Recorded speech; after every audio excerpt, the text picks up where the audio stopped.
দিদিভাইরা এই প্রথম গ্রামের বাড়িতে ঘুরতে এসেছে। তারপর ভাবলাম কোথায় ঘুরতে নিয়ে যাওয়া যায়।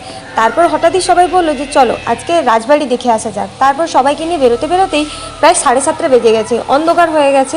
তো এসে যখন দেখি রাজবাড়ি প্রায় বন্ধ হয়ে গেছে, মানে রাজবাড়ির ভেতরের যে মন্দির তো সেগুলো কিন্তু বন্ধ হয়ে গেছে। এর আগে আমি এখানে কিন্তু অনেকবারই এসেছি, কিন্তু এই রাতের বেলা এই প্রথম এসেছি। এসে কিন্তু আমার নিজেরই দেখে কেমন একটা ভয় ভয় করছিল।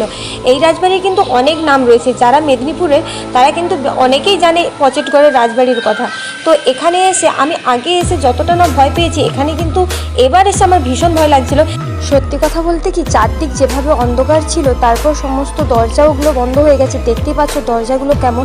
এখানে যখন আমি আগে একটা রাস পূর্ণিমায় এসেছিলাম, তখন কিন্তু এখানে অনেক বড় অনুষ্ঠান হচ্ছিল, তখন আমার এতটা ভয় লাগেনি। কিন্তু এবার এসে আমার একটা আলাদাই ভয় লাগছে। আর এইদিকে নতুন বউকে নিয়ে আমরা ঘুরতে বেরিয়েছিলাম, তাই একটু বেশি ভয় করছিল। তাই বেশি রাত না করে মন্দিরে প্রণাম করে সবাই চলে এলাম।